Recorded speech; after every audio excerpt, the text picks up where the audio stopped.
Hello, everyone. Welcome to a brand new episode of the Let's Talk Broncos podcast. Today we are down Bree Maestas. She is at a concert, actually. So Joey and I are filling in. And joining us today, we have a very special guest host, Frankie Abbott of at Frankie's Film on Twitter. Also find him over at Mile High Report. Awesome writing over there, previewing the upcoming season. Frankie, let's start with you. How are you doing today? What's going on, guys? Doing pretty good. How are you guys? I'm good, man. I had a really good day today, just hanging out. Pumped out an article. It was my first time writing in a long time, so that was exciting. Overall, doing really, really well. Just looking forward to this Broncos season getting going, and we're not that far away, right? We're not that far away from our first preseason game. We have joint practices coming up, which is going to be a blast in Denver this time around. I remember last year. I think it was Minnesota was our joint practices, and it was unfortunately in Minnesota. So a lot of us weren't able to see it. The reports that we did get were from Vikings guys, most of them. So it was kind of hard to get a feel on what was going on down there. So yeah, I'm really excited about that. Zach, how are you doing, man? You're muted. I'm muted. Sorry. I'm doing great. Really excited to be doing this. Sad to be down Bree, but think we have a really great show, and I'm excited for this first preseason game. And that's what we're talking about today. The players we're most excited to be watching this preseason. Let's just get right into it, Joey, with your first one. Baron Browning. Tell us why we should be excited to watch Baron Browning. I mean, I think he's the most intriguing player to watch up to this point, just because of the position change, right? It's such a unique situation because it's rare you see someone succeed at the position and then get changed. Most of the time, someone fails into another position. It's just really interesting how this whole thing is unfolded, right? Baron Browning, obviously, coming out of the draft, there was some people that thought he should be an edge. Others thought he was inside linebacker, but man, it's tough because the guy was good at inside linebacker, right? Like really good. Like we saw some things that would make us believe that he could be the best inside linebacker on the roster this year. That's how good, right? And pass coverage, how athletic he was, playing sideline to sideline, different things like that. So how he adjusts the edge will be interesting. I mean, when we look at how so also plug real quick, guys. Everybody go read my article. I just put an article out on Baron Browning, and I kind of focused it on his college film because he did play a little edge in college as a Buckeye.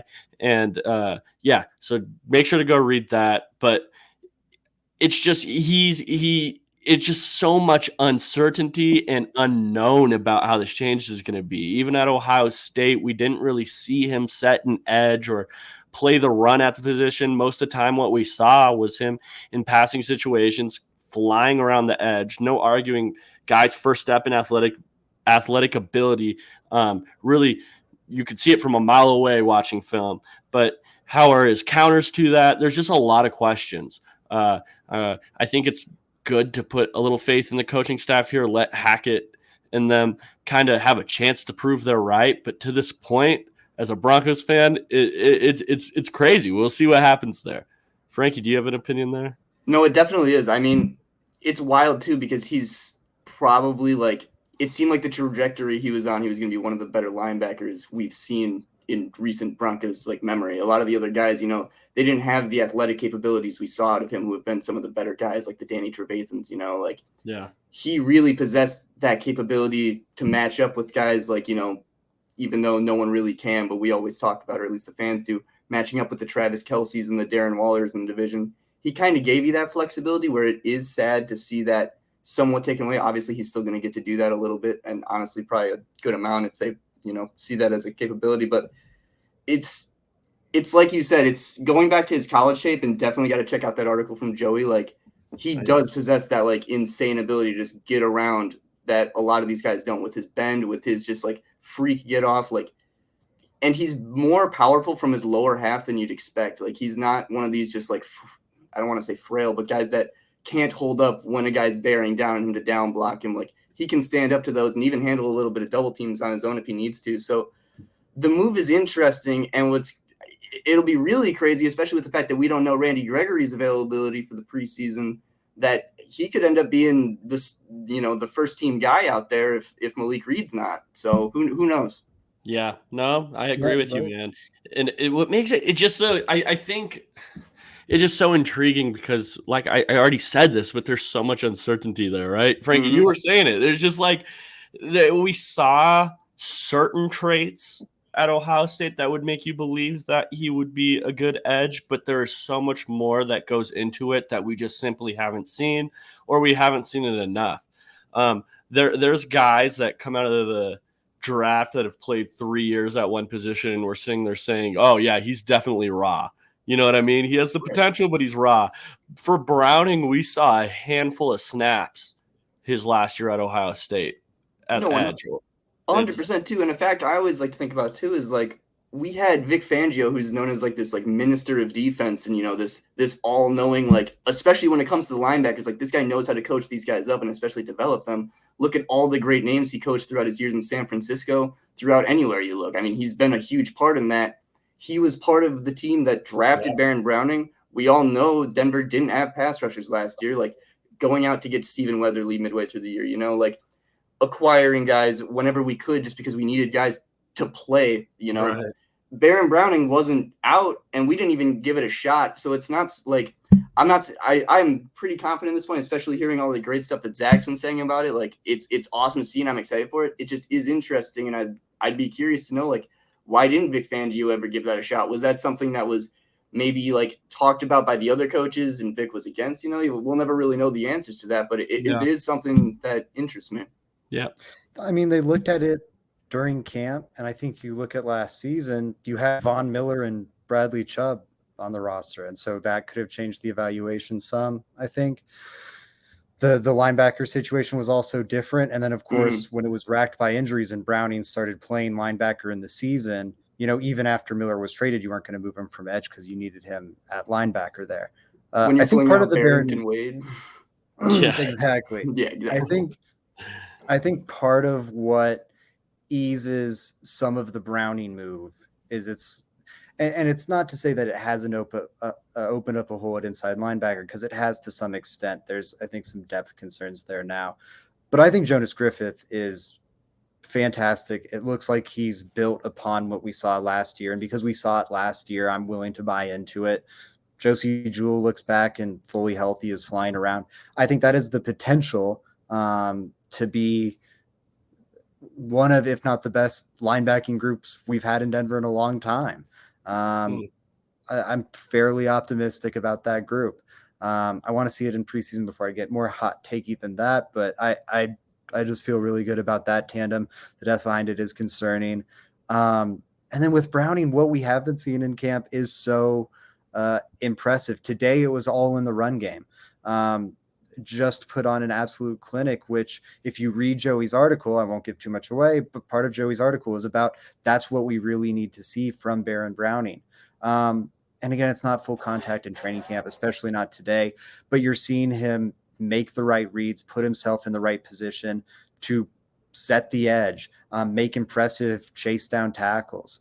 Has to all come together in the live games, but that's why I'm so excited to watch him in the preseason, because and training camp's not real football, but he looks like an awesome edge rusher right now. So I want to see if he can do it in real football. Yeah, exactly. There's so much in training camp. It's hard to evaluate some of these guys, especially guys that play in your front seven in training camp, just because of how little contact there is really, or full speed contact there is.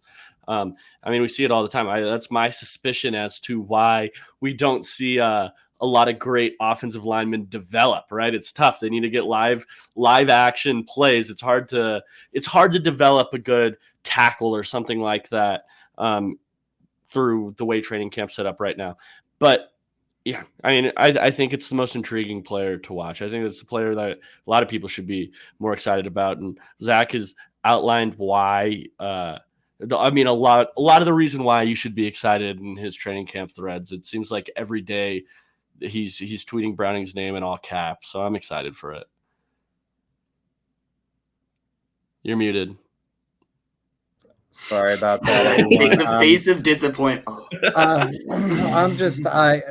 We need Bree back to get back to hosting duties. Brandon Johnson is the player I want to spotlight.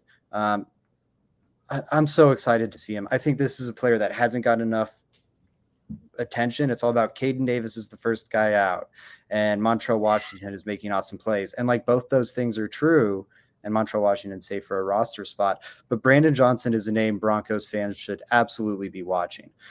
He's made solid plays on special teams as a gunner, so he could be filling in some there. And he's been terrific as a receiver dating back to OTAs. He's an undrafted free agent wide receiver.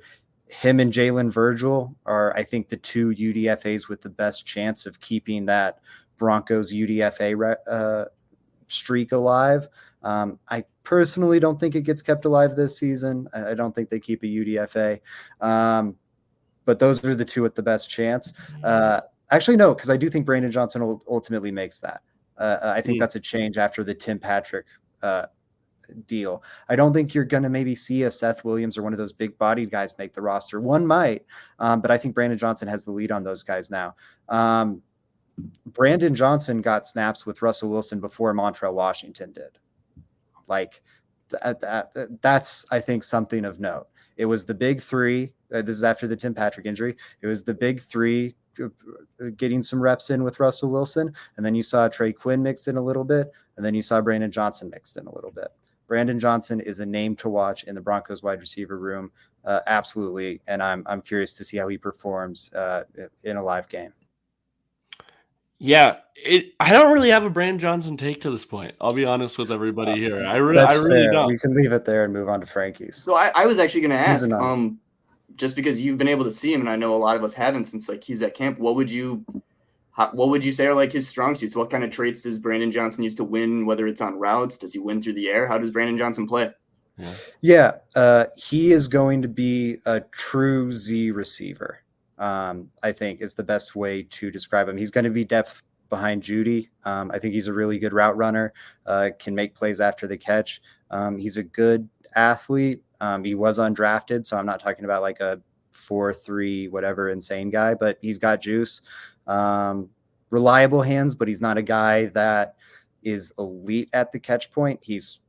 Again, it's not an area of concern, but I wouldn't put it in the plus or minus column. He's just kind of there. Yeah, he's going to win through his route tree.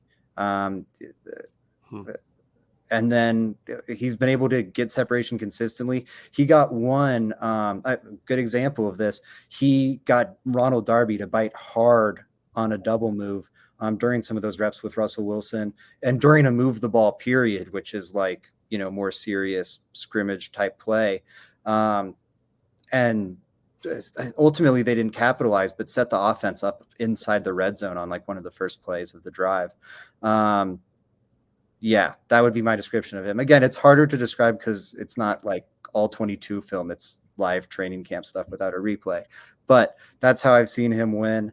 I'm buying into it. Also, again, because although I think he's been one of the better receivers we've seen, he's looked really solid on special teams. And that's what I think they need right now with Tyree Cleveland's injury, probably sidelining him for a while.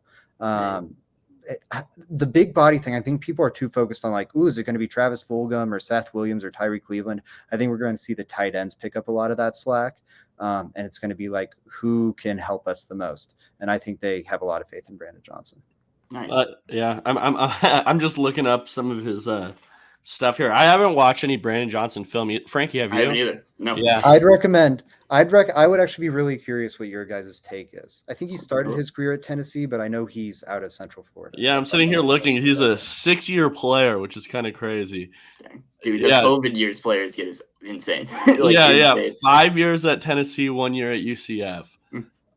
Yeah, that's why I wasn't sure if he was a rookie this year or not, because sometimes they'll list them as rookies because like they didn't play for a team last year. But yeah, I was surprised with his age, seeing him listed as a rookie. But and normally that's concerning. And so I think the ceiling, like again, he's a UDFA, but I think there's a good chance he makes the roster as that 7th receiver or 6th receiver. That's interesting. Cool. Well, that sounds promising. I mean, based on the kind of, I don't know, archetype you're describing, one thing that's always been consistent throughout Russell's years in Seattle, like there were always random UDFA deep threats that they would add to their roster that, twice a year it'd be like, oh, who's this random guy who just had like 30 fantasy points, who just caught 2 deep bombs from Russell Wilson? Oh, it's, insert curse or insert, whoever, they always seem to be able to find those guys. So one thing I really thought was cool this offseason is, we've seen Caden Davis brought in, we've seen Montrell Washington, this Brandon Johnson.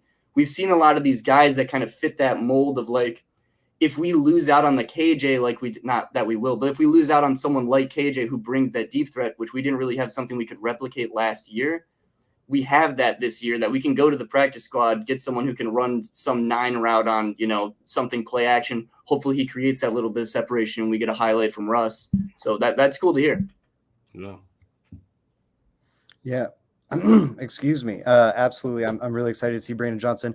None of us went with Montrell Washington. I'm seeing the Montrell Washington hooligans get upset in the chat for us not mentioning Montrell Washington. I want to bring up Montrell Washington as one I'm also very excited to watch, but I think everyone's excited to watch him, so we didn't take the low-hanging fruit here. He felt like cheating, Yeah, exactly. Yeah, that's one. I think he's really growing into an expanded role too. I'm curious to see what he looks like. Our next one is also a receiver, but again, not Montrell Washington. Frankie, tell us why we need to watch Kendall Hinton. Ooh. So with Tim going out, I think a lot of people are looking towards who's going to be that next guy. And I think for the past 2 years, the guy who's been that guy when we need a receiver outside of Tim Patrick has been Kendall Hinton. Like, last year, especially, that guy really impressed me. Anytime we'd have a big play, it seemed like half the time it was Kendall. Like he creates more separation than you expect, and he's tough after the catch. He has a very he's a solid route runner, and people don't give him credit for that. Like he really makes DBs work to stay on him, and he's big. Like he's able to kind of body his way off of dudes. Like Kendall Hinton's a guy I'm really excited for, and I think I don't know. I think the team has a lot of trust in him, obviously, with, having to play him at QB 2 years ago. But I think we could really see him enter a bigger role this year. If NFL Game Pass wasn't restricting my film capabilities, I would gladly just throw together all the Kendall Hinton highlights, because I really think a lot of people don't remember. Like, he's a solid receiver, and he's been there on the team before. So I really want to see what he can do, especially against some of the receivers or the DBs that they have in Dallas. Yeah, it's funny. I don't think a lot of people I don't know. It's almost like his that quarterback little thing that went through his overshadowed his entire everything else that he's been able to do as a Bronco. Like, go from that to making the roster as a receiver to getting playing time because of injuries is it's pretty crazy, and it shows how hard this guy must work, right? Like it's pretty, his work ethic must be unbelievable to be able to do stuff like that. Kendall Hinton, and Frank, you said it right. People don't give him enough credit as a route runner. He's a really good route runner, and I think that's his best trait as a receiver. I think because of his size, you can play him in multiple roles as well. I don't think he's only stuck to being a slot receiver or a Z. I think you're able to move him where you need him in your offense. Which makes him more valuable as well, especially when you have a Tim Patrick go out, and it seems like the Broncos are lacking in that type of guy that you need over there. So I think that's a really good one. I expect Kendall Hinton coming into more of a, he's not old, but more of a veteran role, kind of a little bit, going into more of a, I guess, I don't know. He just has experience under his belt now, and you expect him to come into this preseason and produce a little bit, or at least I do. I mean, I'd have to look at it, but I'd assume he has more career yards right now than Hamler. Yeah, I guess maybe not including preseason. Hamler did have a couple big preseason games. You're probably right. More than Hamler. I feel pretty confident about that. And he might be in the ballpark of Judy with how. Right. Judy only had the 900-yard year, and then last year wasn't too much. Like, people don't respect Kendall Hinton as a pretty solid receiver, and people I feel like are looking too desperately at kind of the shelf, of the random, oh, we could throw Travis Fulgham in there, or Seth Williams. These guys who I think have their spots as role players, but if you're counting on them to do more than that, that's a lot. And especially what you were saying, where it's a guy that you can move inside and outside. Like, these other guys just do not have that. Like, you can't count on KJ Hamler to. It reveals too much of your hand if you're putting those guys on the field a lot. Yeah, and you needed his depth. You absolutely needed his depth. Oh, yeah. You need it at all your positions, really. Like you need offensive linemen that can play multiple positions coming off the bench. You need cornerbacks that aren't only slotted to play one side or outside or inside. You know what I mean? You just need versatile players coming off your bench, and he kind of fits that. We're way off. I'm surprised by this, but we're way off. Kendall Hinton, according to Pro Football Reference, only has 175 career receiving yards. KJ Hamler is 455, and Jerry Jeudy has 1323. I was with you. You. It sounded right in my head. Sometimes you swing and you miss, you know? Yeah. It's about how you recover, man. But yeah, just fact like that. But he has been reliable when he's been forced into action. He is a valuable piece, and he's going to have to step up as a result of the Tim Patrick thing. I think it's nice that the talent in the Broncos' top three receivers, I think, is very apparent. You saw the Sutton clip today against Darby. That was so sweet to see. I'm hoping he's back to 2019 form. If you haven't seen it yet, find it on Broncos Twitter. It's awesome. He fell down hard on that, by the way. That was like, I was afraid. And he got up fine and ran into the locker room. Darby was slow to get up. I can imagine. That was like, and that was kind of the second time Sutton did that to Darby. The first one wasn't a completion. It was an interception that Sutton went over the top of Darby to break up, but kind of landed that same way. Yeah, so he's begging to get off his Surtain by this point. I haven't seen many successful and the touchdown I remember from Zach's thread, but I don't remember no much one's been else. beating Surtain. I've seen Surtain really lose 2 reps bad. That and the other one, Josh Johnson, threw horribly out of bounds. But Kendall Hinton, sorry. I think that's a really nice top 3. But KJ Hamler, we have to factor in health, unfortunately, in the KJ Hamler conversation. And to some extent, the Jerry Jeudy conversation coming off an ankle sprain last year, and Sutton as well. If you're down another guy, Kendall Hinton's probably that next person up, the receiver the coaching staff will trust the most. And so, yeah, we have to see a leap from him in the preseason. For sure. Really quick question from Chiefs Kingdom, who seems to be our first troll. Can I say something real quick? We really made it. We really made it. We're not. Let's Talk Broncos isn't only Broncos anymore. You know what I mean? Like we're stretching across multiple fan bases nowadays. You know what I mean? Frankie brings in a wide audience. Right. I think yards for KJ this year, I'll say 500. 500 yards. That might be low because he had 400 last year. Or no, I didn't realize he had 400 yards last year. I feel like a fool. No, I was way off. That was Jeudy. He had Hamler had 74 yards last year. That's what I thought. For 2.5 games. Okay. So if you extrapolate that, but I think it's going to be way better than way better than it was with Teddy. I'll say 500. I feel good about 500. I'm right there with you. If he wasn't coming off an injury, I would say more. But I think that people forget that it's usually players' second year coming off a big injury like that is when you really start to see them take form. First year is a little bit of a struggle most of the time. KJ Hamler, I think he may reach that just because of the role that he's going to have to play in this offense now that Tim Patrick's out. He probably will. But yeah, keep it. I'm not giving up on KJ Hamler yet. I'm really not. What I saw a preseason ago from KJ Hamler was really like, I say this all the time, but he was my standout guy. Every time I would come on this, talk to Zach about it, it would me be raving about KJ Hamler and about how unguardable he was. And we saw a little bit of it in the preseason, right? But I'm not ready to give up on him yet. Yeah, that's where I am. I think around 500 yards this year after a little more. Yeah, I agree. I want to hammer home it's going to take a little bit for that ACL to recover. Yeah. KJ plays off of his explosiveness from his knees. he Yeah. didn't have a knee for a year. So, like, you know, we saw Sutton struggle to come right back. You know, you saw, like, they're all like people be like, oh, like, what? Sutton looks a little dinged up. He literally was recovering from an ACL tear. You know, like, Yeah. it takes time for these injuries.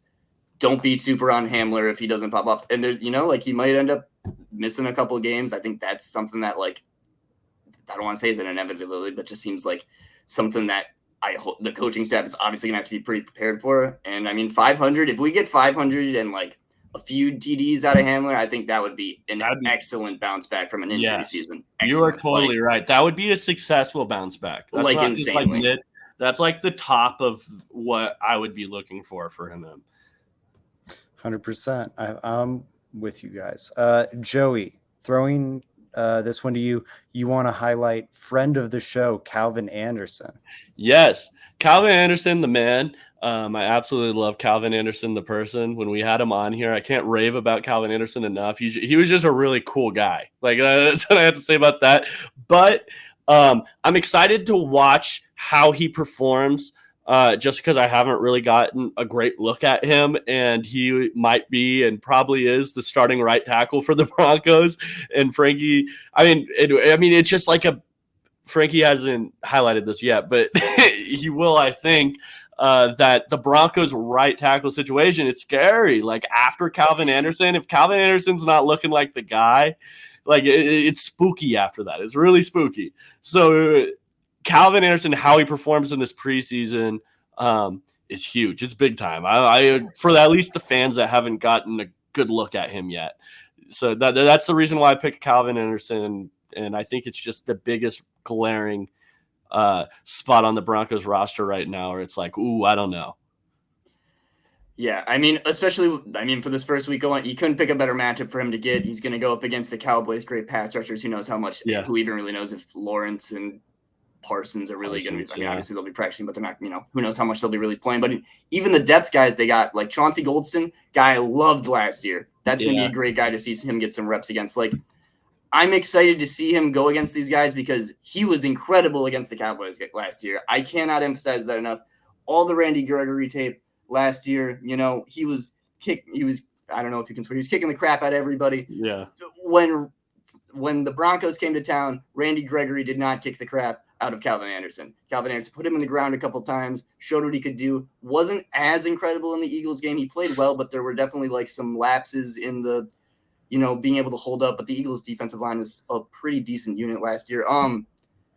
But like, I'm a believer in Calvin Anderson, especially with the athleticism moving over to this scheme that will better utilize that. Like, I think he really has the opportunity to show like he is at least an average tackle in the league, if not above. And I mean, yeah, man, like you said, once the tackles start dropping, like, which again, you don't want to say it feels like an inevitability, but the offensive line every year just seems like you're rolling the dice, seeing how many go down. Like, there's not a lot of quality dudes behind Calvin, whereas in years past, I feel like we didn't have good options, but we had multiple, like maybe slightly below average. Like, once we lose maybe Calvin or a Bowles for a game, it's going to get a little bit rough if we don't get Turner and Compton back really quick and they're able to get into, like, you know, a good fit form before they play.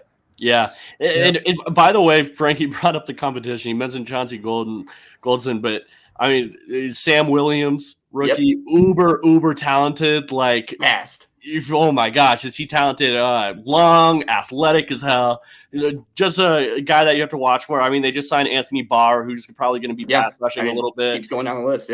Dante Fowler Jr. They got like they're loaded at that edge rusher position, so it's going to be really fun to see how Calvin Anderson matches up in there. Because even if Micah Parsons doesn't play, or their starting edge rushers don't play, like, he's going to have competition out there. Mm-hmm. Yeah, and we'll see that competition with Micah Parsons in the joint practices at least. Yeah.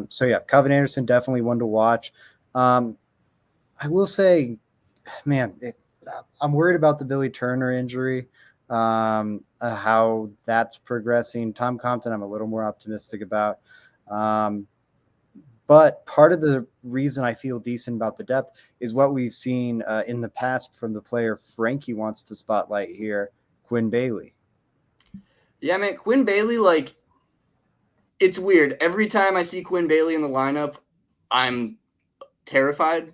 In years Yes. past, it's always like, oh no, like we must be down a lot of guys. But then, Quinn's never really that bad. Like, he really holds up better than I think we give him credit for. He's not the best in the run game, but like he doesn't give up pressures at like a crazy rate. He wasn't like, no offense to Fleming. Fleming was a little bit of a struggle last year in pass pro, where He was a disaster. Quinn Bailey I was won't lie. pretty okay. No, Cam was pretty bad. It was rough. I thought he was better than he was. I went back and watched. I was like, oh no. Yeah, oh. yeah. Would you rather have Quinn Bailey or Storm Norton? Probably Storm Norton, but I don't All know. right, I guess but the still, fact that you have it's less considered, tape, that's right? something. Exactly. Like, I feel like because you know what you have in Storm, you can work around it a little better. But maybe because Quinn's a little bit of a wild card, it might be harder. But like, Yeah. But he could be man, better. It's so tough because, as we're trying to emphasize, if someone gets shaken up on the offensive line right now, Compton's not there, Turner's not there. Like, we got a lot of bodies not available to fill in, and it's gonna have to be Quinn Bailey probably, and that might not be great to hear, but that's probably the way it is right now. And I don't see how that changes unless they pick up another tackle from a team that, on a cut day or something. Yeah, I fully agree. It's definitely one I think Broncos country should be watching. Depth of tackle is going to be critical. It's a matter of when, not really if, about your offensive line getting beat up.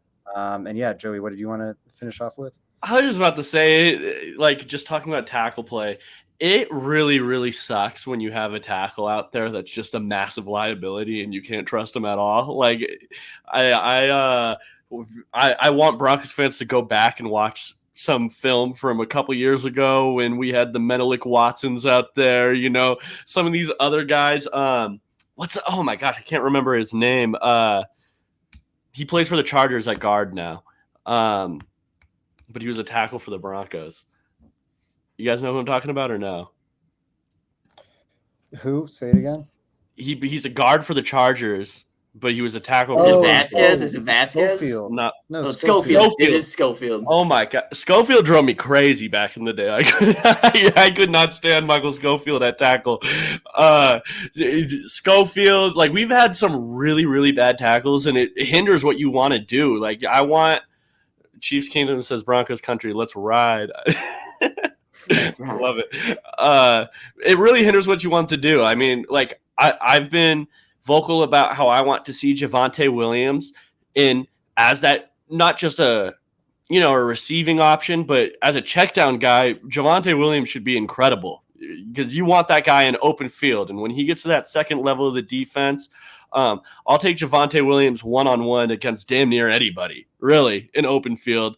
And if he has to sit back there and just help your tackle, or if you have to slide protection over there, or if you have to work around that, it's a big problem. It's tough to do what you want to do as an offense. So, yeah, Quinn Bailey is a massive piece here. I hope that our right tackle position, there's no injuries up there, but it's hard to say. Football is such a sport and such a physical sport. And to Frankie's point, offensive linemen get hurt all the time. It feels like every team in the league is shuffling around their offensive line. Yeah, and I was going to say about your point with the having one liability in the offensive line. We saw how Shermer kind of had, not to give Shermer any credit, I would never do that. He's awful. We saw how he had to neutralize or neuter Noah Fant. Like, Noah Fant was kept into chip or one-on-one block so much, and I was losing my mind. Like, man, this guy was not drafted to do that. Like, if there's not a stable tackle at one of the spots, especially with what they want to do with the offense, where they want to have these moving pieces and be able to get out and have flow, you can't keep a guy like Albert O or just force a guy to sit back. You need to have these players able to get out. That it further is detrimental to the team this year with what the offense that they're hoping to do. And Albert O and Greg Dulcich, who I think we project to be those top two guys, maybe Salbert sneaks in there if he's getting a lot of the blocking reps. Those guys aren't equipped yet, I think, to help as much as you'd want. That it's not going to be good for anybody if there's a super liability at right tackle. Yeah, you're not wrong, bro. And it just sucks having to put your first round pick or even your top 100 pick that you drafted to be a receiving tight end strictly almost be a block and release type guy. Exactly. Like You can't do it's that. just you didn't draft them to do that. They're receivers. You drafted Noah Fant, who's this fast, athletic, amazing athlete to go stretch the field, and he can't do that. Alberto, same thing. Greg Dulcich, same thing. It's just not fun. Yeah. Fully agree. That's again, tackle is going to be a critical position. They need people to step up. One thing I will highlight: Russ, of course, used to dealing with bad offensive line play, and Nathaniel Hackett went through offensive line hell last year in Green Bay, as Frankie's somewhat familiar with. So hopefully, they're adept at handling those situations, but ideally, they just wouldn't have to deal with offensive line hell. That Packers last player O-line I want coach, to. too. True. They Stenovich don't is have crazy. Stenovich. They nearly got him.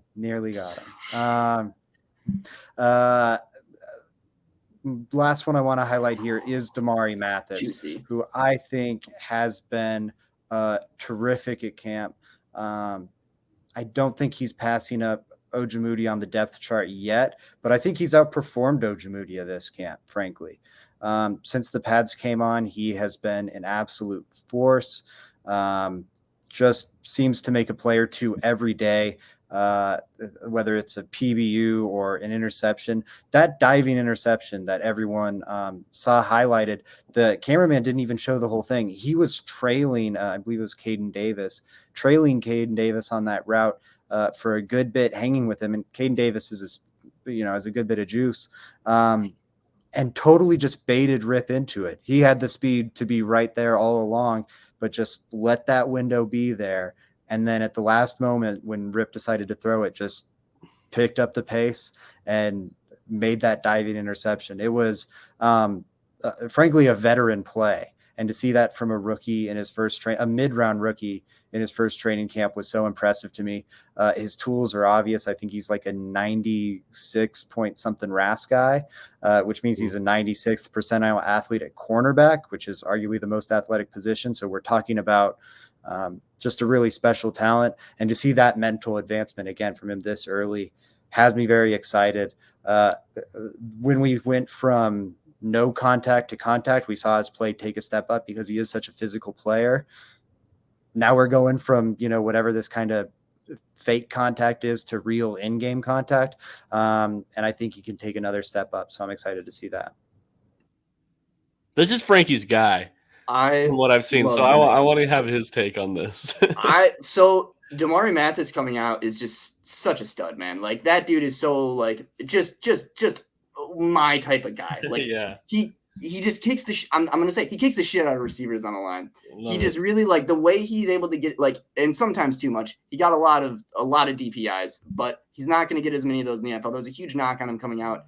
Hackett already touched on this. They're not going to be playing a lot of press. He's not going to be put into that position. Obviously, he's going to have to learn to do the other stuff, but like he is such an awesome and unique player, and what he brings to the depth of this team is so incredible. It's awesome to hear that he's able to already baiting like guy. I know Rippin's, not someone super heralded, but he's able to bait a guy who's been in the NFL a couple of years into a throw. He's able to trail a guy named Caden Davis, who I believe runs a 4.3, low 4.4. Like Caden Davis is not slow. Able to trail plays like that and make the type of things he's able to do, like trail and then pick up ground on it. And like the willingness to like, and you saw this all over the tape. Like this isn't just like, oh, it's training camp. He's trying to make a name for himself to the vets.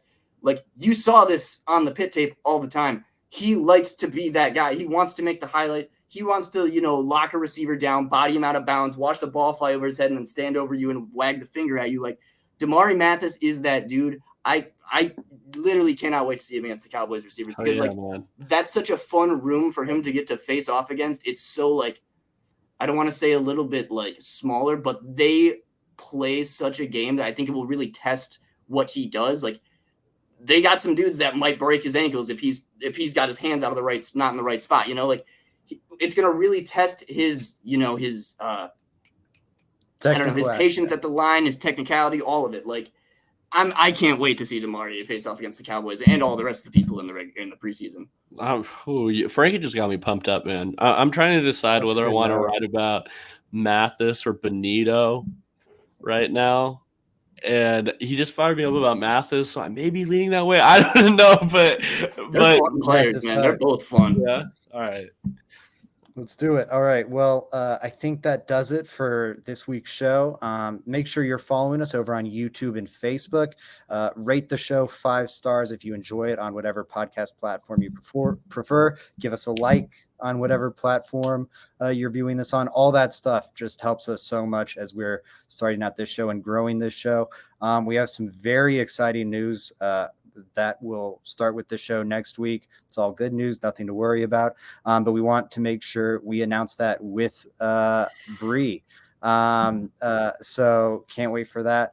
And until next time, everybody, let's ride and let's go Broncos.